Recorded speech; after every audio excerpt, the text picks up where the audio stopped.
CarolinaPrepper.com. If you're looking for quality food storage for hiking, fishing, hunting, basic survival needs, or just for everyday use, check out our food storage line at CarolinaPrepper.com.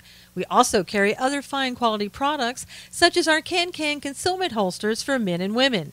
Keeping your firearm under cover and within reach puts confidence in your hands in any situation. Our products are 100% American made. Check us out today at CarolinaPrepper.com. And welcome everybody to the taping of Knowles on the News. So glad to see you. Man, another day. Another fast-paced day, another week that is just going to be like most of the other weeks, I think, with this president. You better buckle up. That's all I can say, because you're going to need to. There's a lot happening, a lot we need to talk about today. And, all morning long, it's been nothing but breaking news. I mean, I can't tell you on my earlier show this morning, what we talked about, because it zoomed by so quickly that it was hard to keep up. And that's exactly what we're going to continue to see with this president. And we had a great rally last night in Youngstown, Ohio. He did exceedingly well, as he always does. It's so great to see the First Lady with him there, because as his rallies are always great, but when you bring the First Lady, it just ups the ante. I mean, seriously, she's amazing, does a great job in everything that she does, and just adds to it. Really adds to what he does and adds to the whole program. As I've often said, you're not going to see her coming out and saying, oh, this is the only time I've ever been proud of America. This woman chose to be an American citizen. She has only great things to say about America, and they feel that love towards her. They believe that she loves America, and again, she chose to be an American. And it's great to have a First Lady in the White House that brings class to the White House, that brings the American spirit to the White House, and just does a really good job, just in her role. I'm so glad that she's there now and she moved there. Glad that they're together in the White House, because I think they needed to be.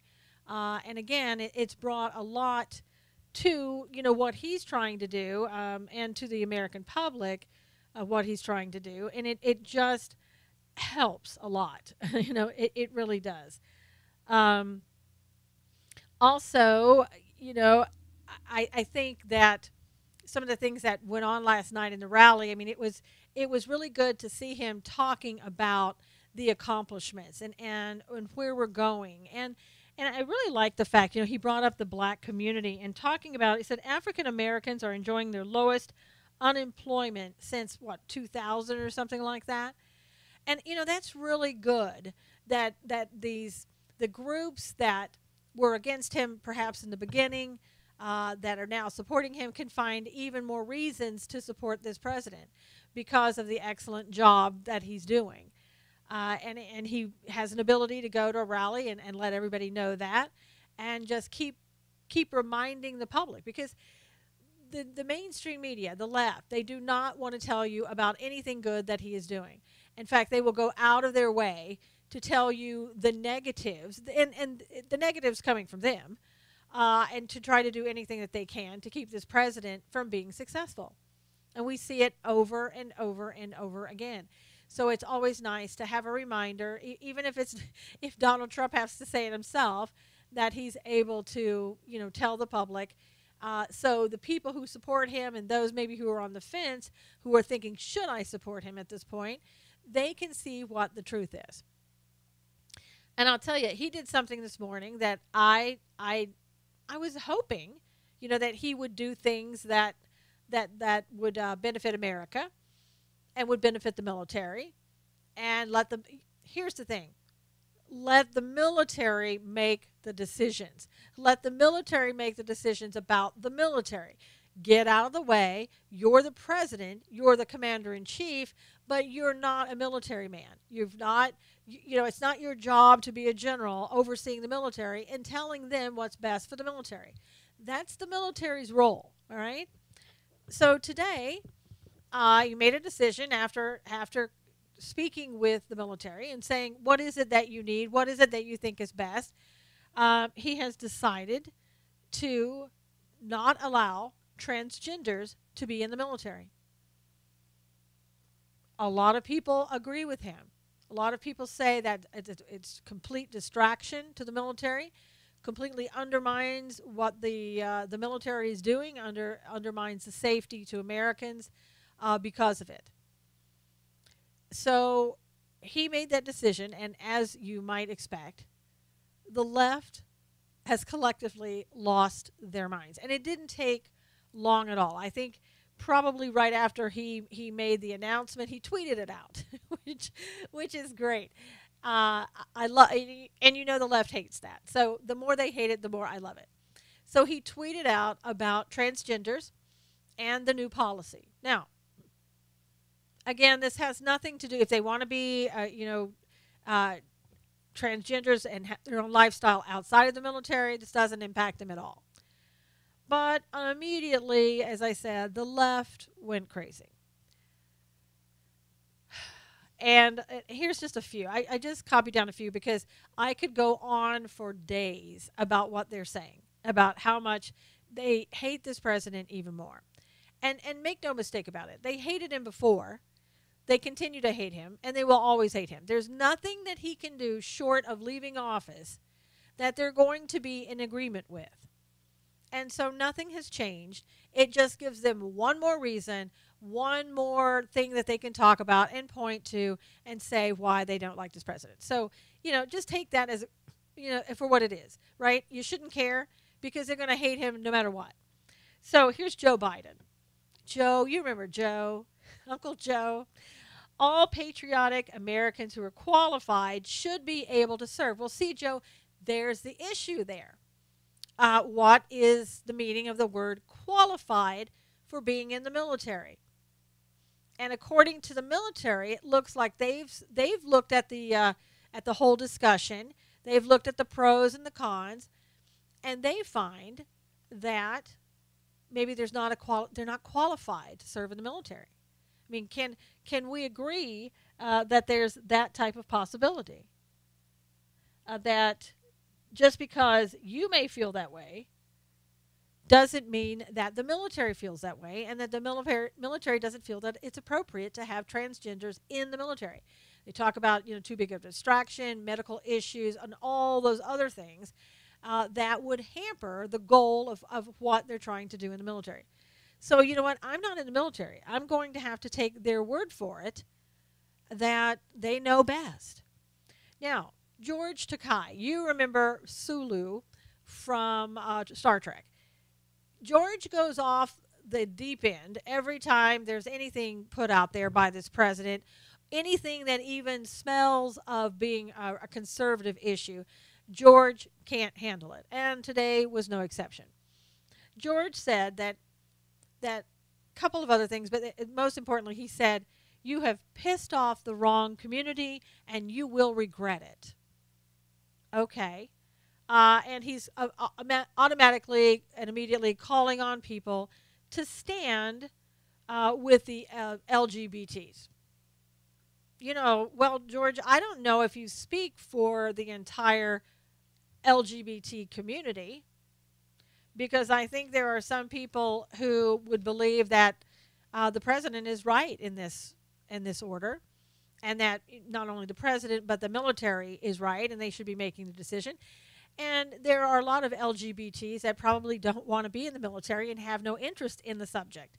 So, I mean, maybe you can kind of look and see that you might be out there on your own making decisions that not everybody agrees with. I know, George, you think that everybody that's on your side thinks exactly the way you do, but see, there are individuals in every group, transgenders, LGBTs, and Qs. They all have their own opinions. They don't necessarily follow along with exactly what you would like for them to.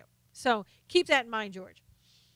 And then Sandra Bernhardt, the comedian, she told Caitlyn Jenner, who is a Republican, said, "Wake up, sweetheart, and give your wonderful president a call to discuss these issues." Well, there again, Caitlyn Jenner may absolutely feel the same way. Just because Caitlyn Jenner gender now that's a Freudian slip. Caitlyn Jenner feels the way she does doesn't mean that she's in agreement with George Takei or Sandra Barnhart or anybody else. Now Mia Farrow, you remember her, married to Woody Allen. That should right there kind of tell you a little bit about her judgment. She says, "No, my God, this must be challenged." So, perhaps that's a call for the ACLU to come out and immediately start bringing their challenges and their lawsuits. Keeping in mind, we didn't have necessarily, that anybody knew of anyway, transgenders in the military before. So this isn't something where they're saying that if you're gay that you can't be in. It's only this particular type of individual. And again, they're basing it a lot on, medical issues, distraction, and things of that nature. But somebody's going to come out and challenge it, It always happens that way. Common sense, any type of thing, rational belief, gone out the window. Anything that the Democrats would support, they are going to come out, whether they believe it or not. It pushes their agenda, supports their narrative. They don't have to believe in it. They just want to win votes. And speaking of that, you would expect Elizabeth Warren to come out and be all up in arms about this because, Elizabeth is still hoping that she can be your president in 2020. Now, she hasn't said that. She hasn't said, "I'm even running." But we all know Elizabeth. She wanted to run last time. She didn't get that opportunity because Hillary kind of pushed her out of the way. And there's been some talk that maybe she'll run in 2020. She'll have to try to get Kamala Harris out of the way and her big backers that are taking her to the Hamptons and grooming her for the position in 2020. But don't count Elizabeth out. Elizabeth is going to, she has her people that are last time really wanted her to run. We're all for her running. We're so disappointed that Hillary was running, and they were all set to go. So they're all set to go again.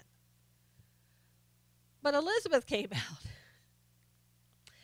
and said, by attacking thousands of troops. Now, okay, first of all, I didn't know that there were thousands of transgender troops. Maybe Elizabeth knows something that the rest of us don't know, so I'll give her the benefit of the doubt. But she said, by attacking thousands of troops, real Donald Trump makes clear that he cares more about extreme ideology than military readiness. See, I don't even know if I should comment on that any further because that's so far off the deep end for me. Because, many people would think that the extreme ideology would be those that, you know what I'm saying. Okay, so I'm not even going to go there. But Elizabeth, let me just tell you, it is all about military readiness.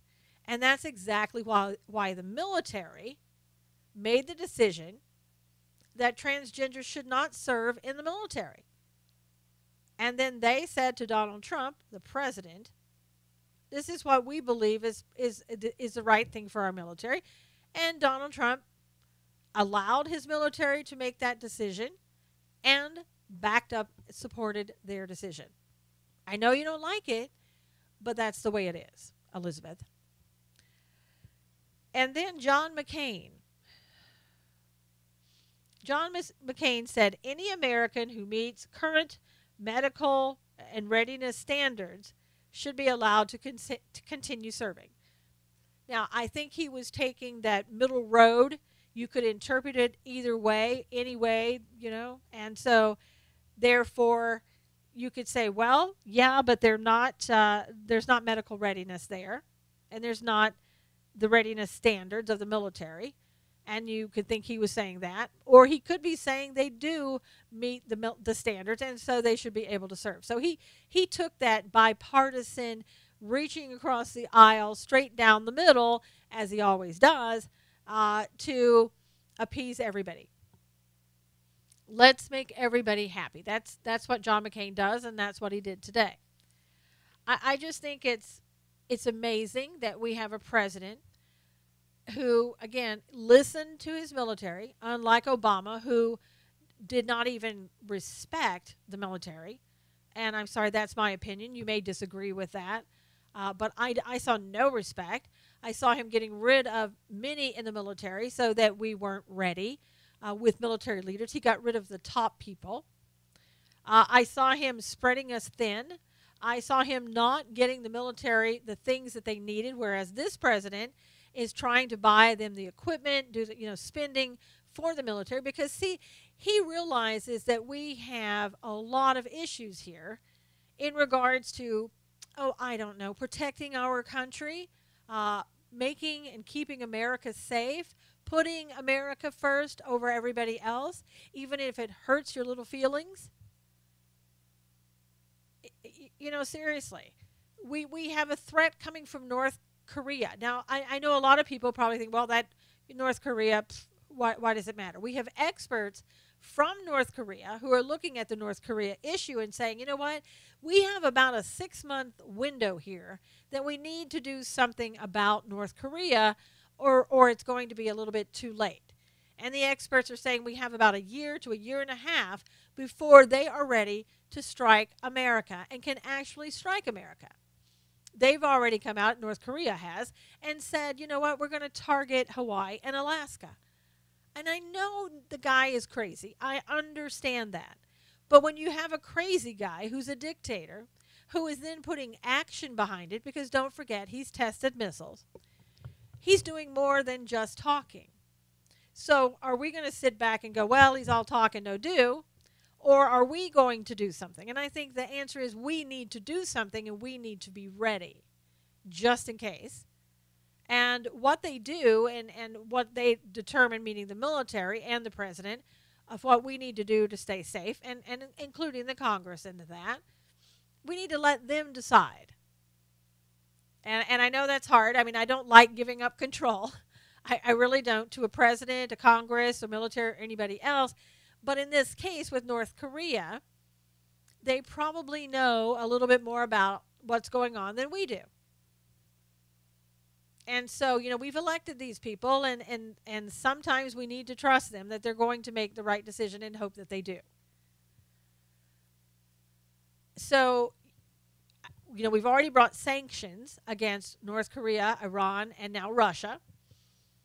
And so, in my opinion, I don't think sanctions are going to do anything to sway this crazy guy, this dictator in North Korea, to do the right thing. I just don't see it. So if it works, great.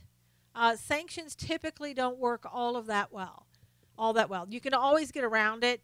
North Korea is probably talking to China about what they can do. Now, I don't know if China is going to do anything with North Korea, but I don't know. And China is more powerful and more military ready than North Korea would be. So again, we can't leave ourselves open, and we have to kind of trust that things are being done correctly.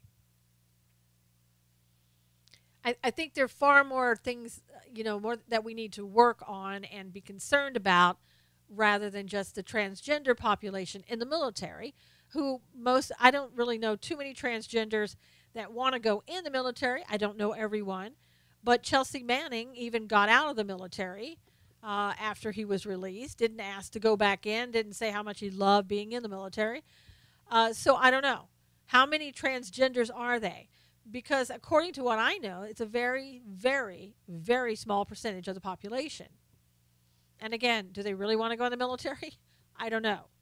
Are we once again arguing about something that really isn't all that important because there's a very tiny part of the population? Now, if I were transgender, maybe I would feel that this is the most important issue and we should talk about it. I don't know. I'm not transgender. I don't find it important when we're talking about the safety of America. So you may disagree with me, and that's fine. But I don't feel that this is a monumental thing that we need to be talking about. I think we need to be focused on our enemies, those people who are trying to destroy America. That's what we really need to talk about. But the left will continue this fight, and they won't let it go, and they won't see that there's other important things to talk about because that's what the left does. And also, look at what the left is doing about healthcare. We have to talk about healthcare. It's in the news. I want to talk for a couple of minutes on it because, again, it's in the news. It's something that, when you're talking about a small percentage of the population. I mean, here we go again. This is what started the healthcare debate in the first place. We had this very small percentage of the population who didn't have health insurance and couldn't afford to get it. So instead of just helping that particular segment of the population and leaving everything else the same, we came out, I say we, Democrats. I know you're not a Democrat, but I'm just saying. The Democrats came up with this brilliant idea under Obama. Let's go out there. Let's change the entire system. Now, do I think that's why they changed the entire system? No. I think, as it was in the beginning and always was, they wanted to take America to the single-payer system. It was just a ruse to be able to do that. They knew that Obamacare was going to fail. They knew that you couldn't keep your doctor. They knew that you couldn't keep your premiums down or anything else when they enacted Obamacare. They knew that. They knew it was going to fail. And we even had Republicans trying to tell you this under Obama, trying to say, look, this is a scam. They want a single-payer system. This is where it's going to go. Nobody would listen because we just wanted to believe that the Democrats wouldn't do that to us. And I say we. I'm not talking about you who listen to this show and other Republicans. I know you know. I'm talking about, unfortunately, sometimes a large segment of America still believe the Democrat lies. So they wanted us to believe it. The Americans, those who wanted to choose to believe the Democrats, wanted to believe it. And they thought, oh, great, we're going to have this great healthcare system. It was never, ever, ever, ever designed to be like that. And now, it's why it's so important to so many Americans to get the Senate and the Congress, the Senate and the House, to repeal and replace Obamacare.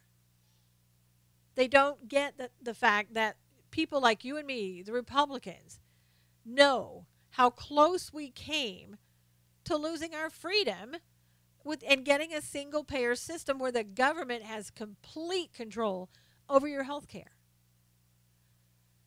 And how do I know, how do I even reinforce that even more, that I'm right about the fact that they wanted a single-payer system?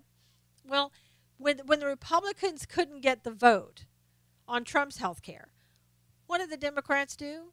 They came out and said, hey, you know what? We have a plan. We have a perfect plan for you.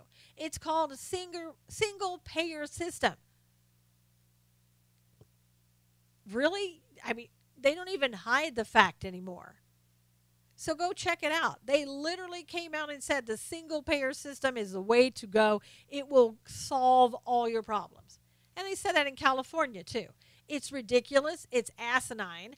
And it's insulting that they would continue to say that to the American people, telling them that this is going to benefit you. This is the best thing that ever happened to you. Single-payer system. But yet still denying the fact. Or maybe people just don't ask. Was that your goal all along under Obamacare? I don't know what they would say if you asked them. Why bother? They're just going to lie. And yet we have the Senate, who yesterday, who voted on just a motion to proceed to actually have a debate. I mean, since when did we need that? Since when do we need a motion to debate something? Well, I guess when we have people like Susan Collins, Murkowski, and a couple of other people who just couldn't seem to, repeal Obamacare or even want to talk about it. And still yesterday when we had the motion, those two still couldn't allow just people to talk about it. And the Senate, all they did was talk yesterday into the night, and they still couldn't repeal Obamacare. You see, they're not listening to the American people. They're not listening to us, which is even more of an indication why we need to vote these people out. They don't listen to us. You know, the president has said several times, just repeal and replace. No, they don't want to do it. They want to keep the taxes in. They want to keep some of the old regulations in. No, it's not acceptable. And I don't know how we're ever going to get past this. I really don't. Is the American public going to have to accept something they really don't want just to have something? Obamacare is imploding. It's going away. And I know the president and other people have said, well, we'll just let it go away and then they'll have to decide something. No, they won't, because all they're going to do is say, hey, single payer system, let's do it. And try to convince the rest of America that single payer system is the way to go. Oh my gosh. Let's just go back to what we had before. Change it, put in pre-existing conditions, make them mandatory, cover those people that don't have insurance that we should have done before, and let's move on. Let insurance companies sell across state lines. Quit giving the insurance companies all these subsidies so that they keep sitting back and going, hey, this is great, we're still making money. No, make them work for their money. Let's quit doing the socialist program that Obama put in place. Get rid of it. Get rid of everything Obama did. It's pure socialism. Let's just move on. But we're spending so much time doing this. And these senators, they're their own worst enemies. They don't understand. Keep talking, rhinos. Keep talking, and I call them dinos. Keep talking, and you're going to be replaced. You have to be. Because you are the people who are standing in the way of us Americans getting what we told you we want. And we told you, and you promised us 7 years ago that you would repeal and replace Obamacare, and you have not done it. You didn't even have a plan. You sat back on your laurels for 7 years, and you did absolutely nothing. And really, please, somebody tell me what you do all day long in Congress. Maybe you're doing, small things for your own state. I don't know. But I'm yet to see what you're really doing to help improve America. I can't find that. Somebody show me an example. But it's tiresome. It's just the same old stuff over and over again that we see every day. We don't make progress because you rhinos and you dinos have your own self-interest at heart, not the American public. And this open debate, you really think the Democrats going to work with us? And I know John McCain made his best speech yesterday in his mind. Somebody, I don't know who wrote the speech. I don't know if he did or somebody else. And it was going along pretty well until he got off on, kind of disparaging the president, trying to say, let's not listen to anybody on the talk show or the media or TV. Like, to hell with them, he said. I don't know where he was going with all that. And then saying, we basically, the American people, Donald Trump's not there. We don't answer to Donald Trump. Who said we answer to Donald Trump, John? Donald Trump is listening to the American people when we tell him we want Obamacare repealed. He's the only one listening. You're not. And I'm sorry, but it's the rhinos who are the problem. And the Democrats. I mean, it's an obvious problem. And that's why I'm going to tell you, those people in Wisconsin, you've got Paul Nehlen running against Paul Ryan. Vote for Paul Nehlen. Get Ryan out of there. He's been in there way too long. He is not a positive force in the Republican Party. Get him out. We've got to make changes. We really have to make changes, or this president, in trying his best to do what's best for America and put America first, is getting slammed in every direction. And the American people are growing really tired of it. Really tired of it. And I think 2018 and 2020, you're going to see how tired we are of it. when you get voted out and are sent packing out of Congress, out of your career politician position that you should never have. And we should start talking about term limits for people. 8 years is enough. And after that, you must go. Seriously, you must go. Now, talking about people who must go or should stay, let's talk about the U.S. Attorney General Jeff Sessions.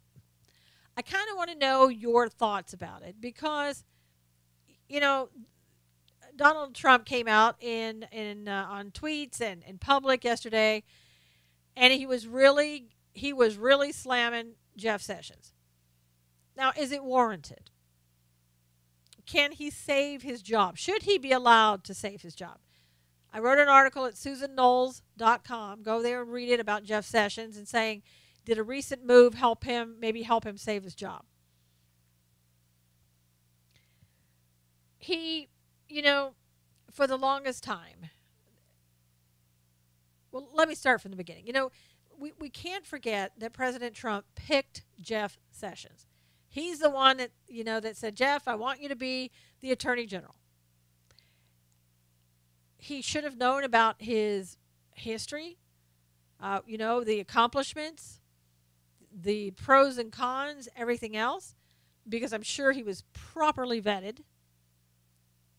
He also, this was Sessions, said during the campaign that if something comes up about the campaign, which at the time he didn't know the left was going to go Russia crazy, but if something should come up about the campaign, what will you do? He said, I will seek the legal advice of the DOJ.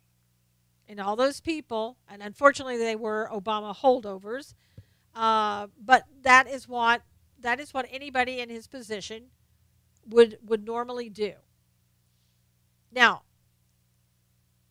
from what I've seen about Jeff Sessions, he's an ethical man, and that's probably one of the things that Donald Trump loved the most about him. Now it's probably one of the things that Donald Trump hates the most about him.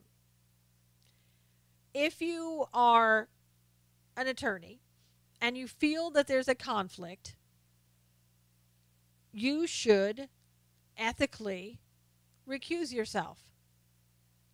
If you don't, and if you don't seek legal advice from somebody who should tell you what you should or shouldn't do, who could tell you that, then a bar association in your state is going to say, Mr. Sessions, did you feel that there was a conflict of interest?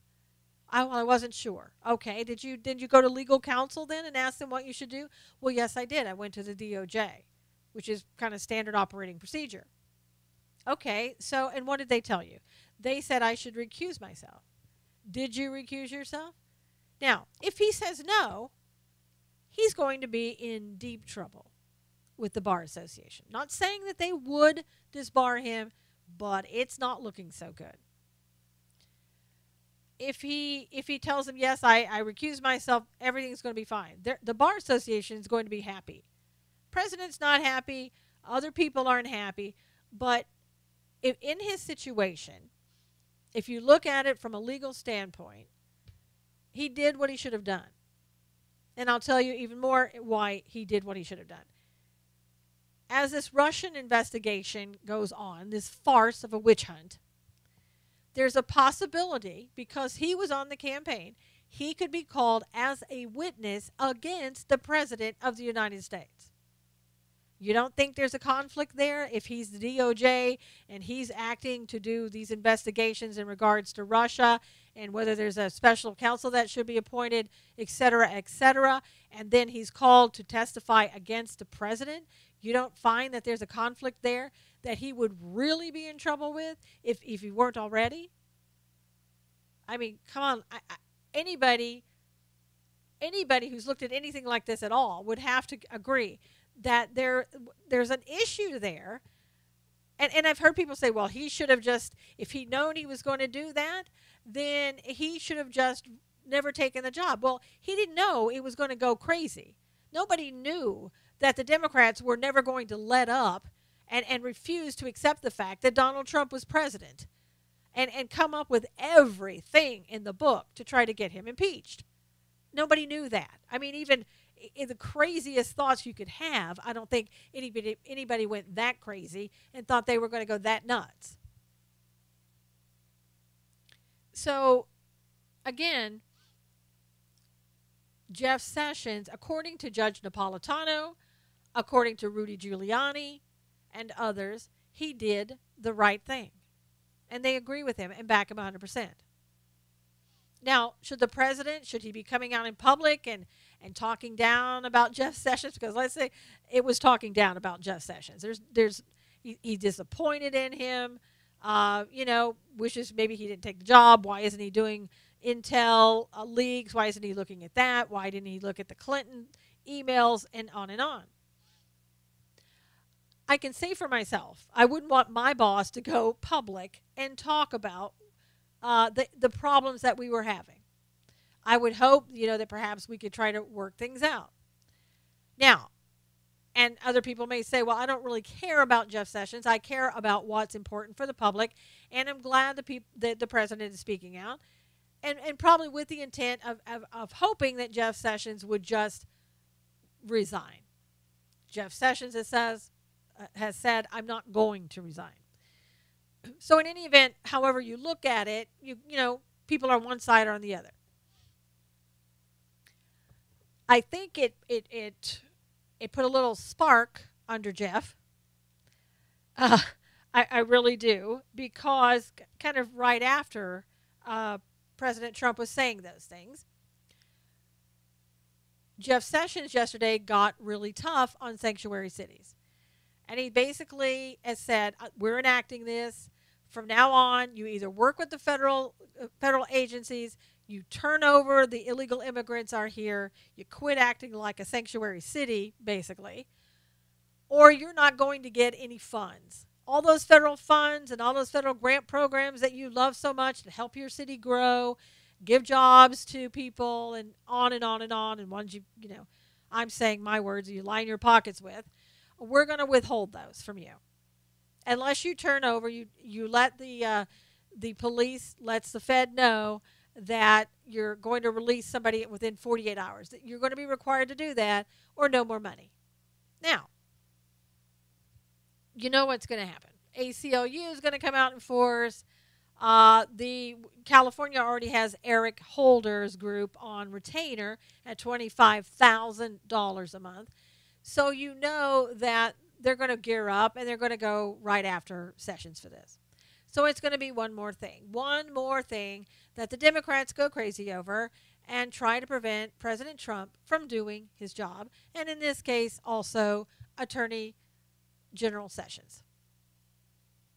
We'll wait and see. But you know where it's going. I mean, come on. And also, later this week, Sessions is supposed to be making an announcement on what the efforts to accelerate going after the investigations for those people who have leaked intel from the White House.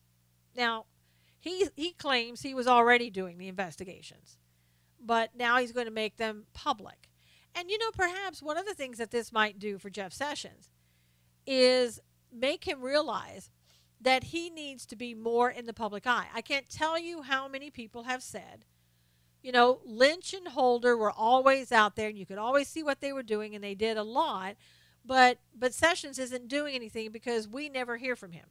Well, I think Jeff Sessions just has a different way, and again, some don't like the way he does it, but he has a different way of going about doing his job. He just does his job, and he's pretty quiet about it, pretty reserved about it, and he doesn't necessarily go out in front of the cameras. Well, I think he's learning you'd better get yourself out in front of the cameras, because if you don't, then it's going to look like you're not doing anything, and you need to get a lot tougher than you appear to people. I mean, I agree. We need a tough talking, tough acting attorney general that will get the job done.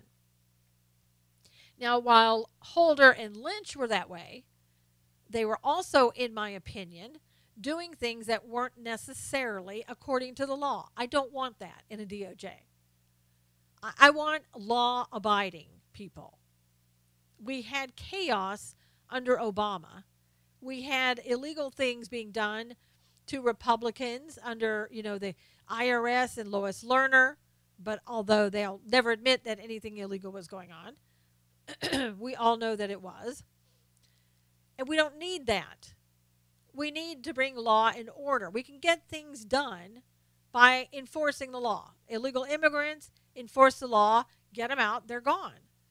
At least 73% now, that the illegal immigration, the people coming across the border, is down because of actions by this president.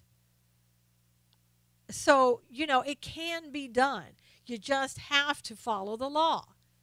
Obama made us all believe, oh, no, it can't be done that way, and these people should be here anyhow, so let's move on and do nothing. But I also really like the fact, and I've said this like over and over, and I know people hate it because they say it so much. I'm so sick and tired of the Republicans always being on the defense. I've said, and I know you feel the same way, they need to start getting out there and getting on the offense.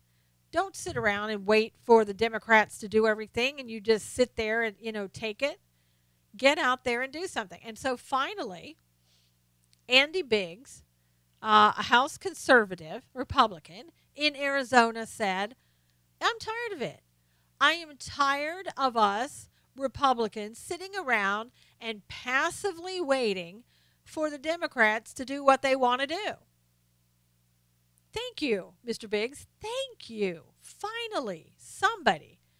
So he's co-sponsored a bill that's asking the DOJ for information on what Comey had on the Clintons and the emails and all that stuff. You remember all that. Doesn't go away. And so finally, we're getting somebody on the Republican side who is saying enough is enough. And we're going to push back with this Russia narrative. We're going to come after you just like you've come after us. And it's never too late to do that. I wish it had been done a long time ago, but at least we're doing it now. Push back. Push back. Start investigating the wrongdoing that is so obvious. Come on. I mean, look at this. The IT aide was just arrested for Wasserman Schultz's IT aide. And I'll tell you, I'm finding something. I don't know if this is true or not, but I found an article. Actually, somebody forwarded it to me. An article from somebody that, it was a CNN article back in 2014. The article was written, it was all about Muslims. It was written by Imam Awan.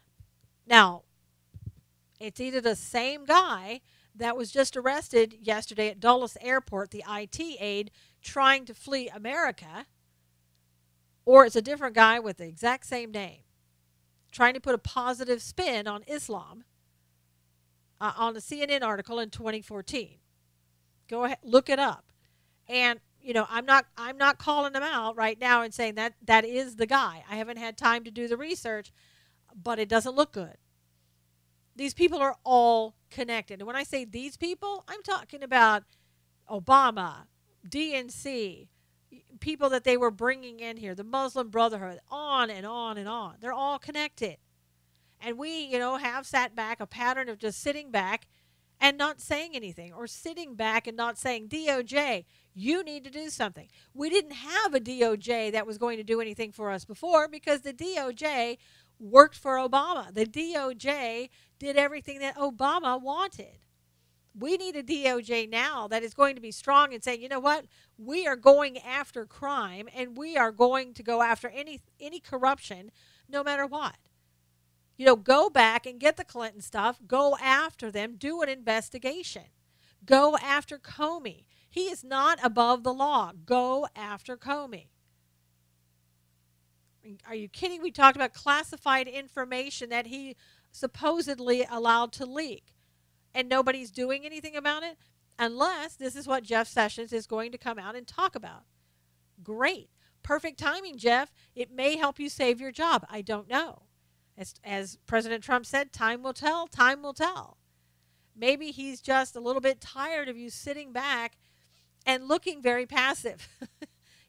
Maybe that's the real thing, and maybe he wanted to light a spark underneath you. Now, I I don't know why he didn't call you and just say that. I would have just called you and said, hey, Jeff, what are you doing? Because it doesn't look like you're doing anything. But, that he has his different way of doing things, and he is the president. I'm not. So I would say, Jeff, make this a common practice. Go out there every day and fight corruption. And, oh, by the way, please, Jeff, get rid of those Obama holdovers that are in your office. Every single solitary one of them. They're not your friend. They're not working in your favor. They're not the American public's friend. I don't know them personally. I'm saying in general. This is not what you need to do for the American public. You need to get these people out of the DOJ. Period.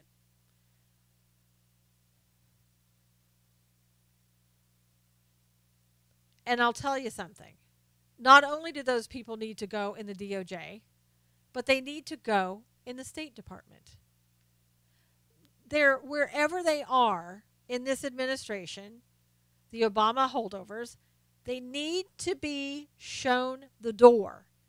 They are still carrying out Obama policies and procedures. Perfect example of that is the State Department is getting rid of every reference to the word genocide as it's connected to ISIS and involving Christians. So in other words, they're taking out genocide and saying that ISIS isn't perpetrating a genocide against Christians in the Middle East, which everybody knows is a lie. Everybody knows. These people, these Christians, are being slaughtered. And so we have this Obama holdover State Department who's saying, we're just going to take the word genocide out. Why are they doing that? Well, okay, Obama did that, right? And don't forget that the special counsel Mueller, when he was the FBI director, he also did that. He was the one that took out references to Muslim Brotherhood out of manuals because they didn't like it. Because he met with CARE and CARE said, we don't want that in. So he's like, okay, I'll take that out for you. This guy who's no conflict of interest is a very independent counsel. He went ahead and did what CARE wanted. So you can see how independent, how neutral, how non-political, and everything else Mueller is, I say sarcastically. And so here we have the State Department who's removing the word genocide as it relates to ISIS and Christians. And you may ask, well, why is he doing that? Why is the State Department doing that? Why, whoever it is, why are they doing that? Well, because, see, if they do that, then those Christians who are being slaughtered, they're not entitled to any aid from the programs that other people get when ISIS comes in and tries to slaughter them. So, once again, under Obama, he was not in favor of Christians. He did not allow very many Christians to come here. He allowed the Syrian refugees in, mostly men, mostly boys, all looking pretty healthy, but not the Christians. He allowed the Muslim Syrians in, but not the Christians. Meantime, they stayed back, and we're just getting slaughtered. No big deal, right? Not to Obama, not to the Obama State Department. And they're still carrying out those same policies. They need to be fired. They need to be shown the door. We need to get rid of, in this administration, anything that has to do with Obama. Anything he touched, any program that he had, get rid of it. It's not working in the best interest of the American public. It's not putting America first. But it's, unbelievable that we allow these people to continue doing it. And again, whoever's you're in charge of the State Department. You got to know this is going on. Get rid of these people today, yesterday, January, last January. They should have been gone last January. I'm hoping also when we're talking about new improvements in the administration, people who are that really have this president's back, that people who really want to put America first.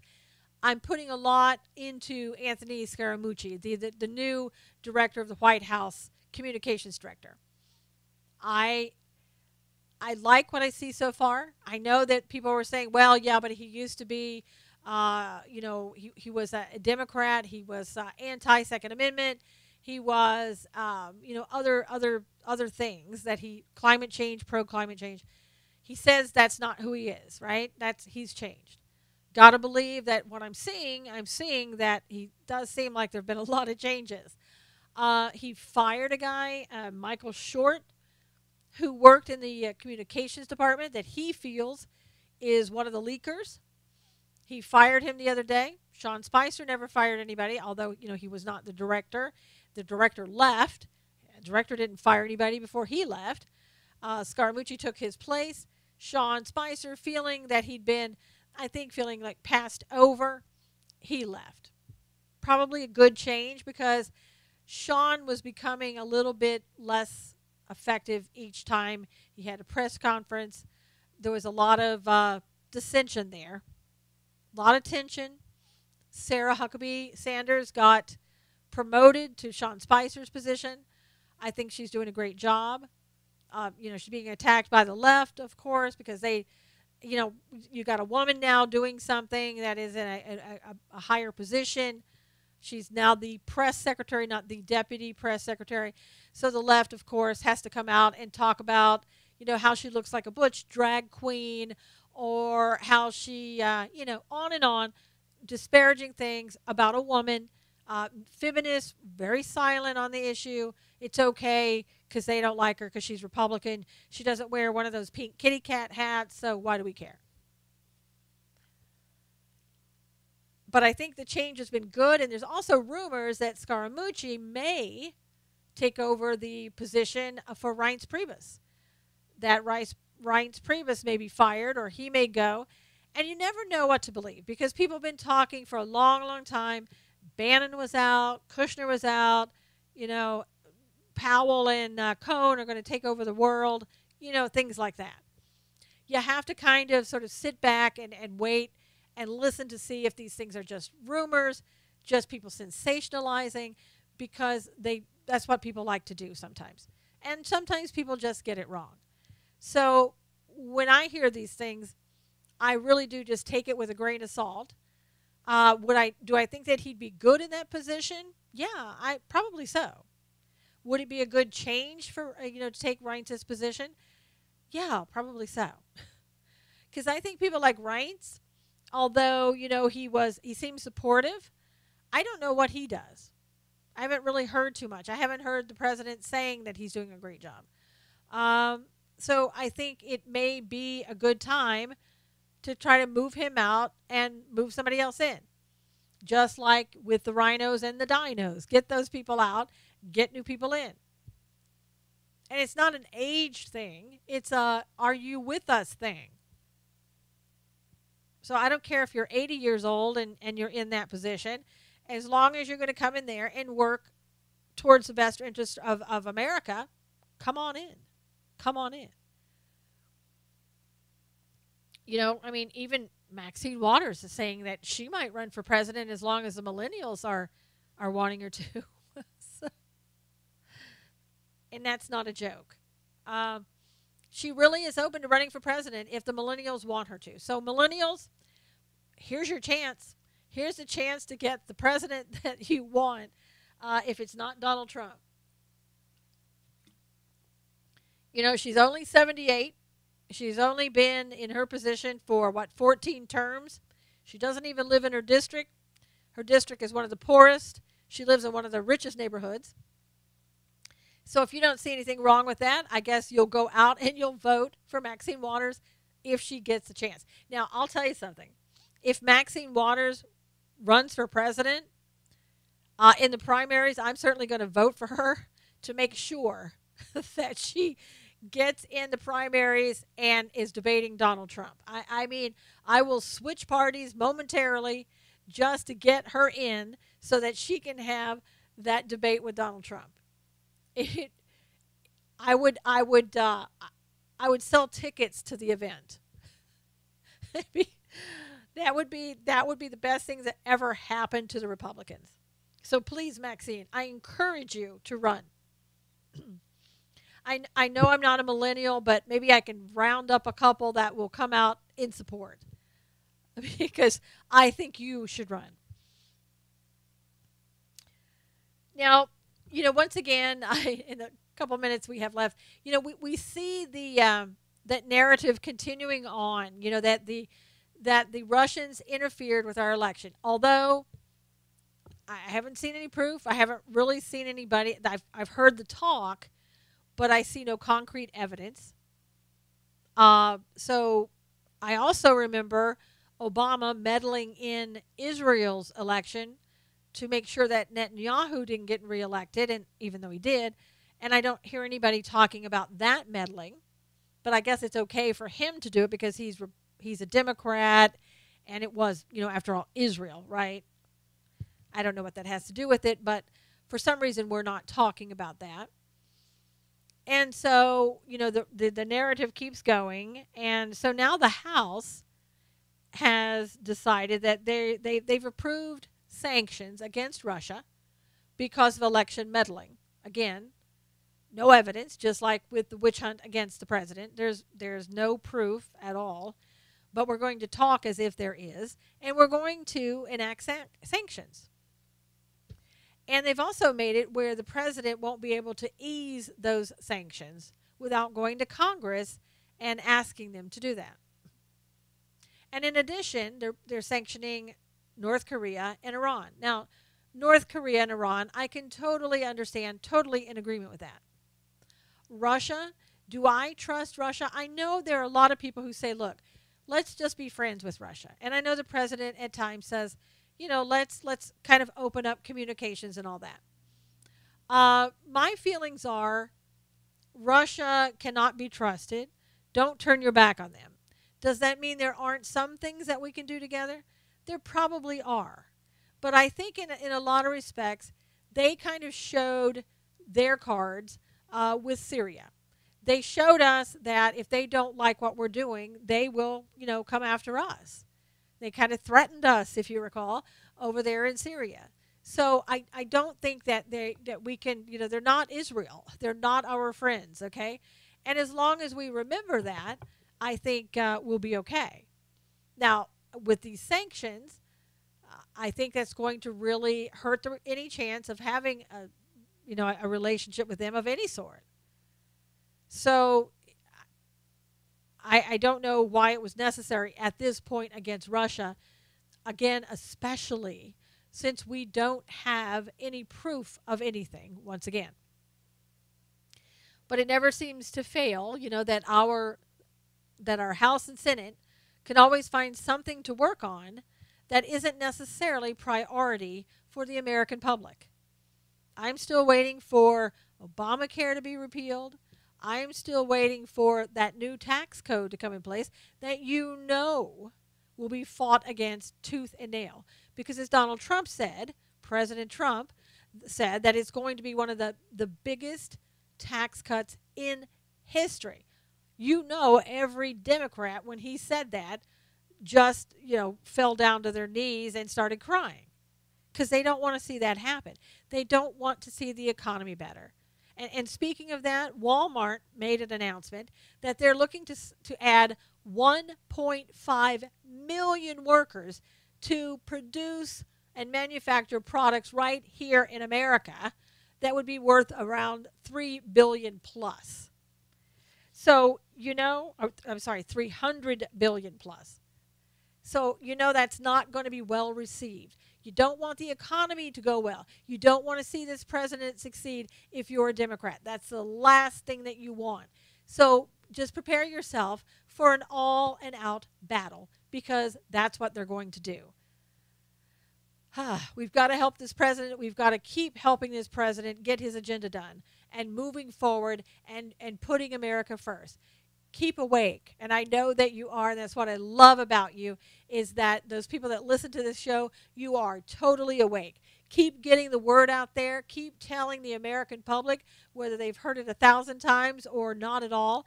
keep telling them what this president is trying to do and what he can do if only they would work with this president. Until next time, God bless you. See you again next week. Take care and make America first.